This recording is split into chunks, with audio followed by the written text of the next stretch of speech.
Hello, future nurses. This afternoon, we're going to re-go over the physical problems, psychological sources, which is chapter 22. These are your student learning outcomes. They're a good thing to kind of study because it tells you kind of where we're going on the test. So emotions and health, right? Fight or flight. Health is that whole concept that embodies who a person is as a whole. Animals even have fight or flight responses that protect us during times of threats or illness. Anxiety and stress. There's tons of different things that stress us out in life. Physiological stress is that biochemical fight or flight. General adaptation, though, is how our body is responding to stress. And there's 3 stages, right? That alarm stage. Your body recognizes there's stress, that something's happening, and it prepares to fight. The stage of resistance, the body, if you can't adapt, it goes on into the stage of exhaustion. In the stage of exhaustion, this is when illness can occur, and it can affect any body system, multiple or just one. The immune system is affected by stress more so because when we're exhausted, it's just not going to function right. Our immune system is going to be tired too. If we're not eating right, our body doesn't have the nutrients to fight off whatever it is that's affecting us physically and psychologically. The psychological aspect of an individual having a strong, that sentence is weird in my head. The psychological aspects of an individual have a strong impact on the ability to identify and successfully cope with stress. So whatever we have going on mentally, that is going to affect how we cope. These are breaking up into 3 different types of disorders: somatoform, psychosomatic, and psychophysical disorders. Anxiety and stress. Children, right? We've talked about children repeatedly. Children learn how to perceive and respond to stress from the world around them. How do their parents act? How do their friends at school act? If they act a certain way, what is everyone's reactions to them? Children who come from an unstable home environment are going to have, in general, just exaggerated hormonal mechanisms. How they respond to stress is going to be maladaptive. Families who emotionally support and encourage their children and teach them how to cope with stress are going to have fewer physical complaints. So this is at box 22.1 in your book. Take a look at it, okay? Lots of conditions are affected psychobiologically, right? I will tell you over and over again, the more I study and the more I do and the more stress I get, the more migraines I get. Pain is a big one. GI system. Most of our serotonin is made in our gut, and serotonin is going to affect mood. Impotence is a big one for guys. PMS in females. Even hyperthyroidism and diabetes because of how hormones get pulled into it. Common psychophysical problems. Stress-related, right? The body system experiences stress. And you get it, you feel it in the GI tract. That's the butterflies in the stomach. A kid who has a test the next day and their stomach hurts. Psychophysical theories, there's the stress response theory that says we're just biochemically patterned to react to stress. Carl Jung, I honestly wouldn't worry about him. Symbolism is attached to a symptom or an illness. Whatever is wrong, we can deep down read it that it's something else going on. Psychophysical, that's Eric Fromm. Certain personalities are prone to develop certain illnesses. Some people are just more anxious. And those people who are more anxious might be more prone to develop, GI issues than someone else. The organic weakness theory says that one body system in each person is going to be more sensitive than others. So somatoform disorders. Somatization is a feeling of physical symptoms in the absence of a disease, or if a disease is present, out of proportion to an ailment, right? That's that man flu. Guy gets sick and he has the slight sniffles and the world is ending. It is out of proportion to the ailment. 80% of healthy people have a somatic symptom in any given week. So that's most of us. Signs and symptoms of the illness could be a way of coping with stress. And emotional stress is going to deplete the body of energies, which affects the immune function, which can make a person more susceptible to illness and disease. Cultural influences. Culture comes into play. Table 22.1 in your book compares 3 culturally related somatization orders it's good to look at. We need to make sure we're aware of our client's culture, how it affects their physical and emotional health. And we need to make sure we're learning about other cultures.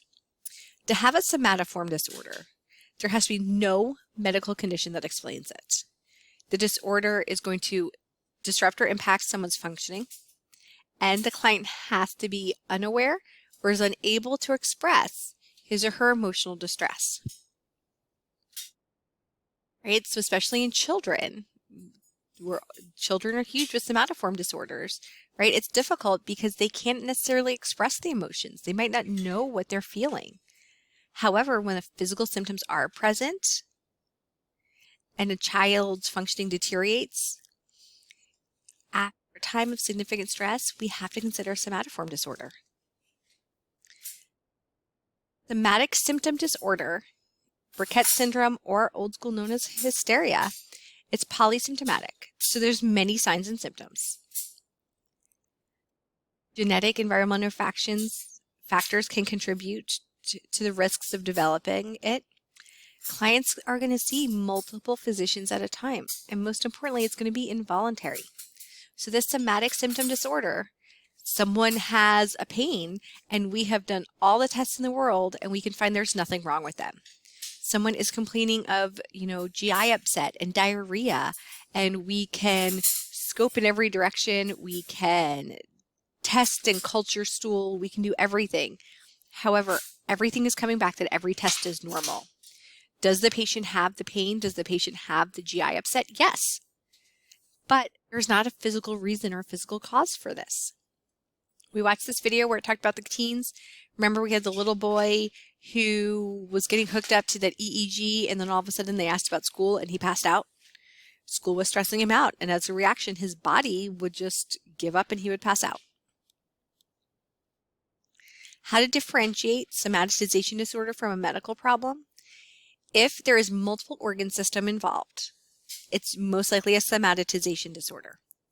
If there's an early onset and it's chronic condition, but there is no change over time, most likely a somatic symptom disorder, right? Chronic conditions are mostly going to get worse over time. So if this person has had this one condition and it does not change in characteristics, we need to question it. And lab values and testing are so important. If we run CAT scans and PET scans and MRIs and EEGs and everything, and nothing's coming up, that everything is normal, we need to look at what's going on psychologically too. Conversion disorder takes somatic disorders a step further. These are also involuntary symptoms, but they're neurological.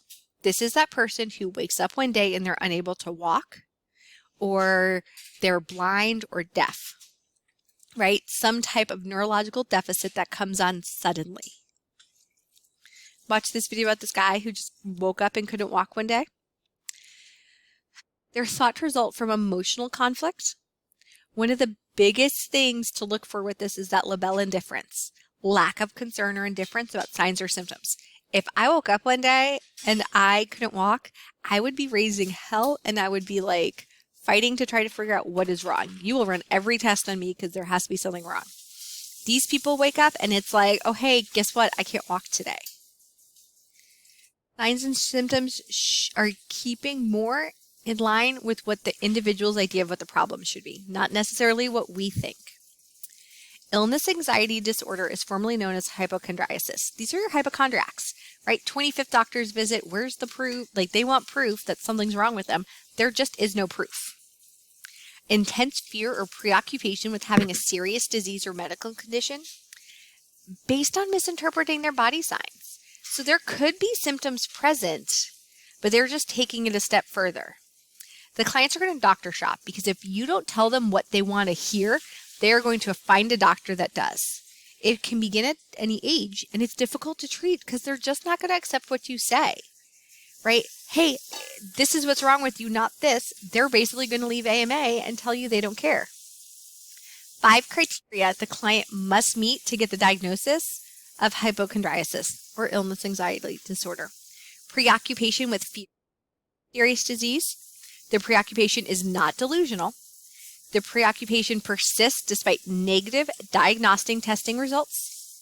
The preoccupation causes significant distress or impairment in activities of daily living, and it has to be present for at least 6 months. Watch this video. She is certain she has cancer, right? She's like, but I feel it. There's this lump. It moves around inside of me. And the doctor's like, we've done all the tests. You don't have cancer. And she's so certain she has cancer.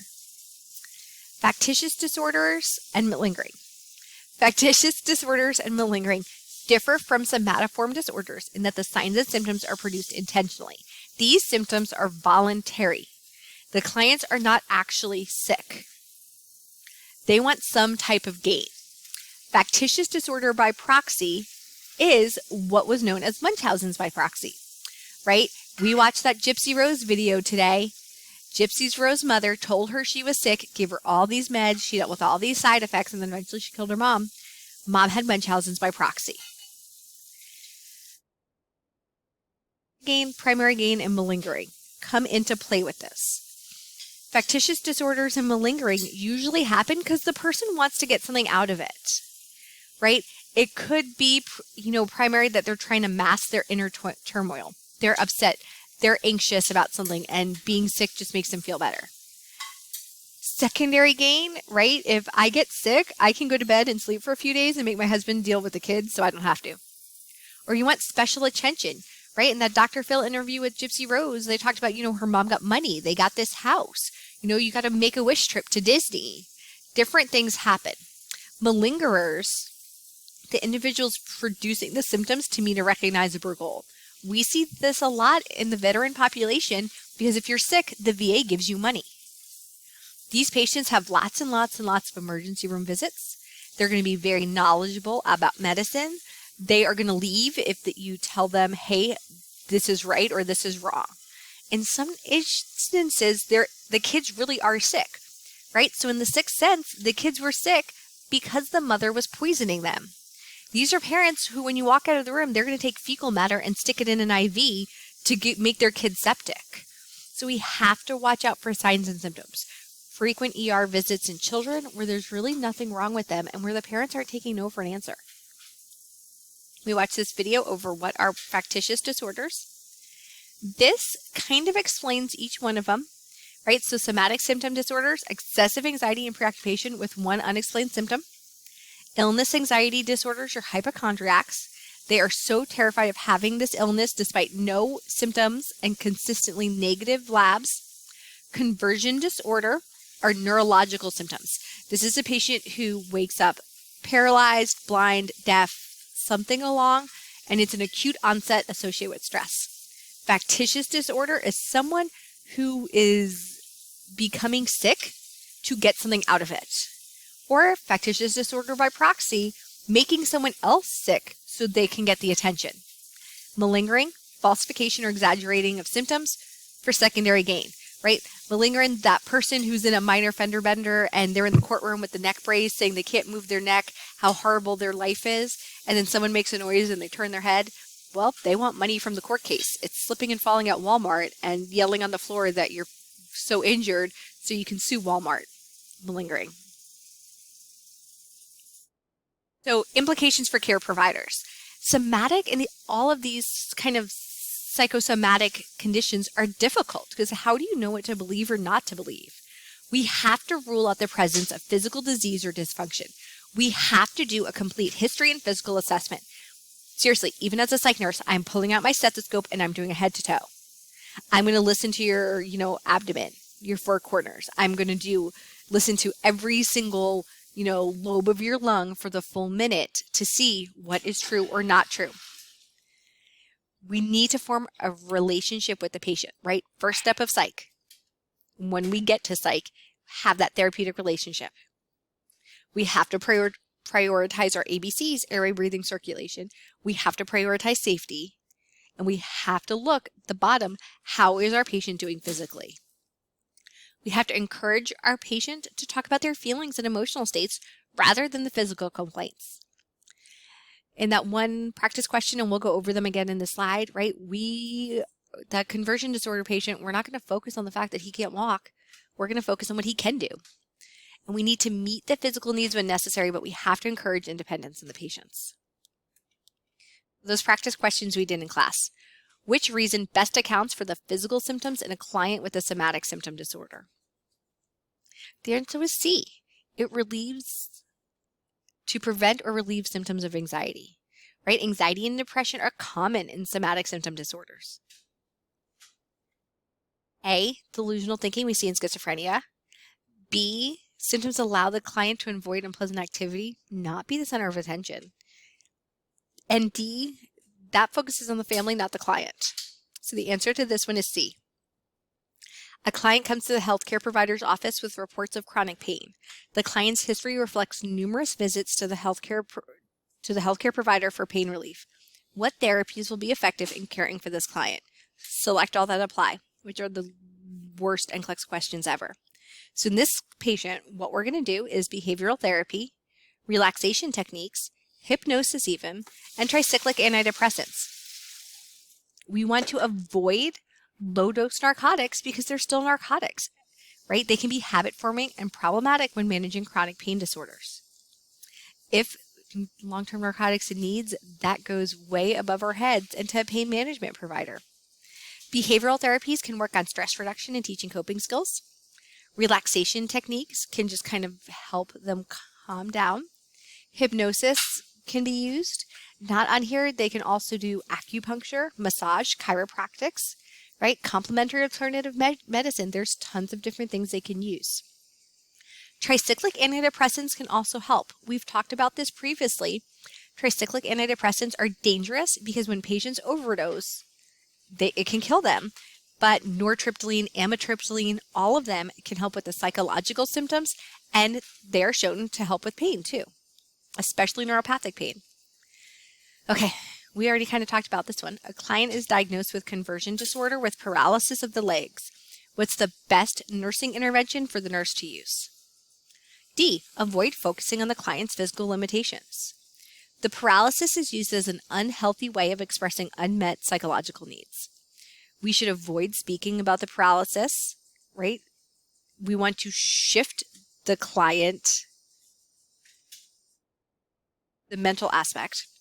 The others focus too much on the paralysis. They all focus too much on the paralysis. We need to recognize the underlying psychological motivations, not just the fact that you're paralyzed. The nurse is reviewing a nursing care plan for a client with psychophysiologic disorder. Nursing intervention should address which symptoms, right? Psychophysiologic is just a nice big fancy word to say psychologic and physical combined. So what interventions are we going to address with this patient? The answer is C. We're going to address physical symptoms, psychosocial, and spiritual. We have to address everything, even those that are not life-threatening or that really might not be the problem. Our care plans need to be comprehensive. Okay, that is the end with this chapter. I'm going to pause now. Let me know if y'all have any questions, and we'll finish the rest in a few weeks.